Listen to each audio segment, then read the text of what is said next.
have executed authority. Bravo 6. Going dark.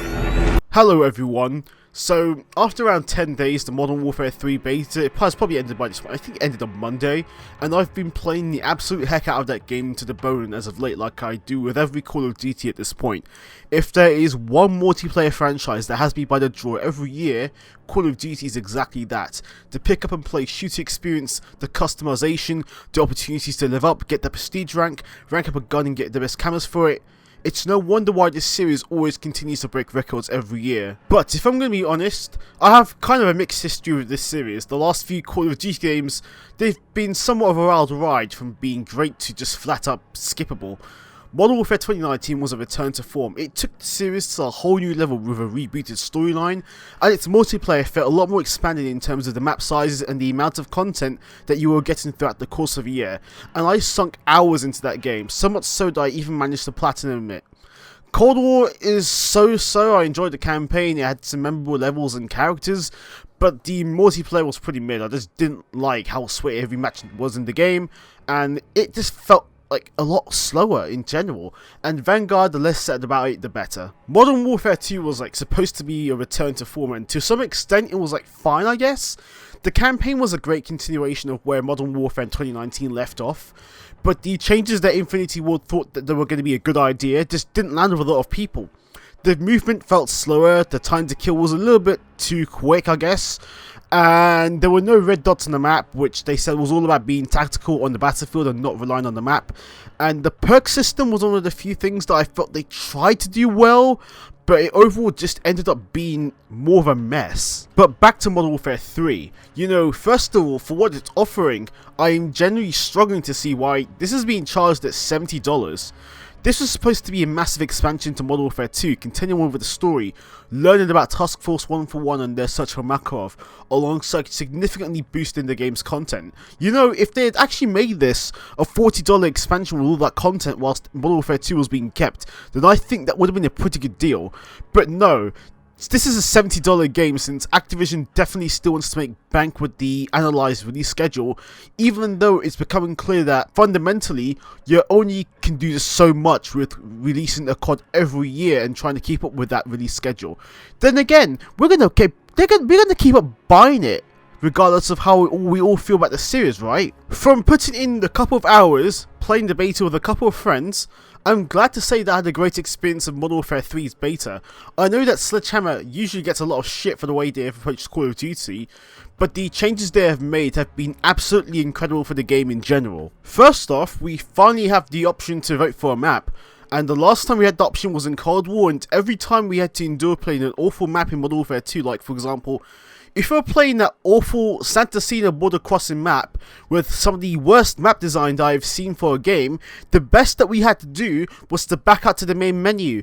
But in Modern Warfare 3, you get that player agency back. You at least have the option to pick a map that's going to be fun to play, and it also differentiates the maps from how well they're designed and how well they accommodate the vast majority of the player base. Look, I am glad they added this feature back, because the previous Modern Warfare reboot games never gave us this option in the first place, which was a mistake. They really should have added it in Modern Warfare 2019 and Modern Warfare 2. And continuing on to the discussion about maps, Modern Warfare 3 is releasing at a pivotal moment in Call of Duty's history. It's been like 20 years since the franchise first released. So they've made one of the biggest selling points of the game the inclusion of all the original Modern Warfare 2 maps from 2009. So the beta had Skid Row, Favela, Estate, and later on they added Ruston High Rise. This gave me a nostalgia overload. Modern Warfare 2 2009, that's my favourite Call of Duty.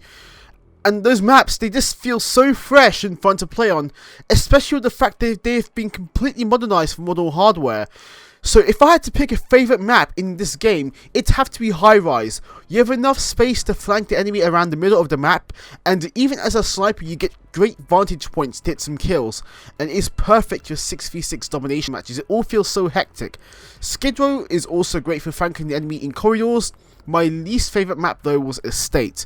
Estate isn't an inherently bad map, it just feels way too big for 6v6. I feel that 10v10 would have been great to play on, but the size of the map just really makes it feel too spaced out, especially for objective based modes like Domination and Hardpoint. A strong aspect of Modern Warfare 3 has to be the movement. Don't get me wrong, I didn't mind Modern Warfare 2's movement back then. I just felt that the impression was that they were aiming for a more realistic, grounded experience, but it just feels slower in every way. You don't get much speed to react to enemies, even when you crank up the sensitivity of anything. And of course, a huge sore point for the Call of Duty community was the removal of slide cancelling.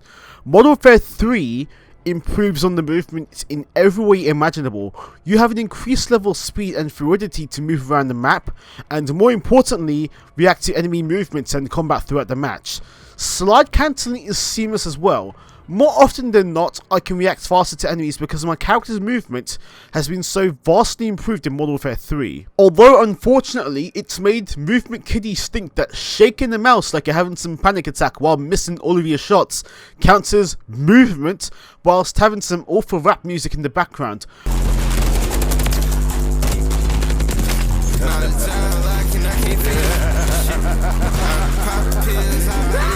Stop it.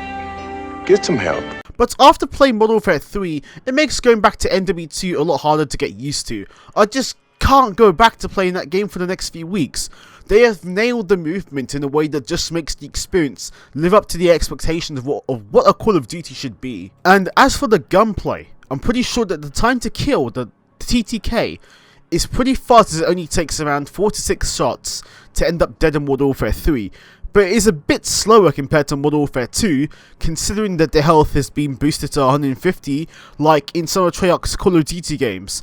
And a lot of the guns in this game feel extremely well constructed and fun to shoot with. The gun that I used the most was of course the MCW or the ACR, lovely machine gun with some decent recoil. And it also has a well-rounded fire rate and damage that's only made better by some of the attachments as you level up the guns. The BAS-B is also an extremely powerful battle rifle. Its ammunition is low, but the power that it packs is devastatingly brilliant. So you could probably rack up a bunch of kills with that as long as you're conserving ammo properly, being able to reload without being in the open, and choosing the right spots to flank against the enemy team. One thing that really hasn't changed is how the gunsmith works. It operates almost the exact same as in Modern Warfare 2, where you have 5 attachments to pick, and if you filled up your set of attachments, you have to replace one, of course. Certain attachments, of course, require different weapons to be leveled up enough to upgrade them, which is a bit annoying, honestly. I get that it incentivizes you to try out different weapons, to change up your playstyle, or for whatever reason, but I do not want to use a shitty gun just to unlock the attachment for the gun that I prefer to use. It's tedious and somewhat disappointing that this system was brought back in Modern Warfare 3. The perk system has also been changed considerably from Modern Warfare 2, where it's tied towards gear perks this time now, depending on the style of play that you're approaching for. Let's say you select the infantry perk, you get a boosted tactical sprint, or double time as it used to be called, allowing for faster movement. But if you pick the gunner perk, you can carry up to 2 primary weapons. To add for more realism, though, you're exposed to every enemy in the match, and dead silence is no longer an option, and I don't get why that was removed in MWIII, so you've got to sacrifice something that at least fits your playstyle. I went for infantry perks because of the fast tactical sprint, and that gave me the edge when it came down to movement. I'm usually rushing for most of the game, and I like to have that level of play agency when it comes down to balancing combat with movement, so this is a huge improvement on Sledgehammer's part. But this beta wasn't exactly perfect, honestly. There's still a couple of things that I didn't really like in this. Skill-based matchmaking is still plague. It's still plague in Call of Duty, but they will never change it no matter how many times the community has voiced its views on it. There's nothing more demoralizing than winning a match in Call of Duty, only to just get destroyed by sweats in the next match. And the spawns were absolutely broken at the start of the beta. When I was playing a match in Favela, the game spawned near a car twice in the same match, and I died instantly because of this. Spawning near enemies has also been a complete nightmare at points, and this is something that I hope they can at least manage to fix when the final release is out in November. So, overall, I have quite a positive outlook on how Modern Warfare 3 is shaping up as a game following the end of the beta. The gunplay, the movement, the map design, the perk system, it all seems like it's an improvement over Modern Warfare 2, so Sledgehammer has been taking the worst parts out of that game and vastly have improved it with this game.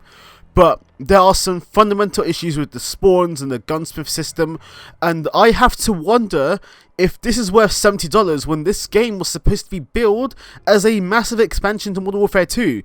But all in all, I did enjoy my time with it, and I would play the campaign, but the real selling point here is if your friends are all going in to spend that $70 to play MWIII with you for the next year or so. Thank you so much for watching this video. If you liked the video, please leave a like, comment, or subscribe to the channel. It's really appreciated. And if you want more updates on future videos, follow my Twitter or join my Discord in the description below. Thank you very much, and I'll see you in the next one. Whoever that is that just fucking stood there, you fucking suck ass for a living. Fucking nonce.